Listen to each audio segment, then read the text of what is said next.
আপনারা যে প্রশ্নটা করেছেন এটার ব্যাখ্যাটা আসলে বিস্তর। যে মানুষগুলো দেশের জন্য, স্বপ্নের একটা বাংলাদেশের জন্য অঙ্গ দিয়েছে।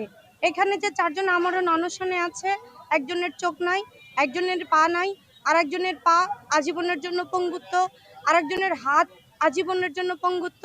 তো এই মানুষগুলোর দেশের জন্য আর দেবার কি আছে?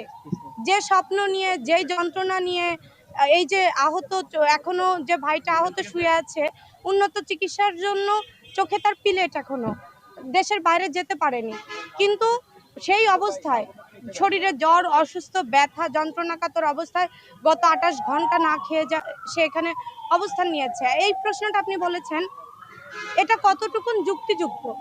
আমার দেশবাসীর কাছে প্রশ্ন, আমার সরকারের কাছে প্রশ্ন, আমার বিরোধী দলীয় মানুষগুলোর কাছে প্রশ্ন, যে আমার ভাইদের আর কি দেবার আছে?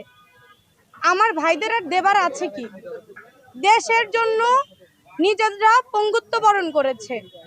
স্বপ্নের একটা দেশ, যে দেশ থাকবে সাম্যের দেশ, বৈষম্য থাকবে না, যেই দেশে দুর্নীতি থাকবে না, যেই দেশে থাকবে না কোনো চাঁদাবাজি, সবকিছুর পুনরাবৃত্তি।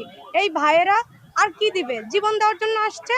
গণরায়, আপনারা যে গণ চিন্তাধারা, জুলাই সনদের সাথে আপনারা কিছু বিষয়ে ঐক্যমত পোষণ করেছিলেন, আপনারা হ্যাঁ ভোটের প্রচারণা চালালেন, প্রধানমন্ত্রী নিজে তার দলের নেতাকর্মীদেরকে প্রচারণা চালাতে বললেন, এবং আমরা ফিল্ডে দেখলাম যে তার নেতাকর্মীরা বারংবার না ভোটের প্রচারণা চালাচ্ছে। এখানে আসলে জনাব তারেক রহমানের আসলে দলের সাথে কানেক্টিভিটির কম, তার দলীয় কমান্ড আসলে কতটুকুন অ্যাক্টিভ, এটা আমরা বারবার প্রশ্ন তুলেছি। এবার এসে দেখছি দলের নেতা, বর্তমান সরকারের প্রধানমন্ত্রী জনাব তারেক রহমান, সে নিজেও আমাদের গণরায়ের যে বিষয় সেটা অস্বীকার করছে, অধ্যাদেশই বাতিল করে দিচ্ছে। তারা যে সংবিধানের কথা বলছে, কিছু মানি কিছু মানি না, নিজেদের স্বার্থে। এত কিছুর মধ্যে আমরা আর যেতে চাই না, আমরা এত কথা বলতে আর রাজি না। অনেক বলেছি, মিডিয়ার এই কথা, এত বিবৃতি, এগুলোর কোনো ফায়দা হয়নি।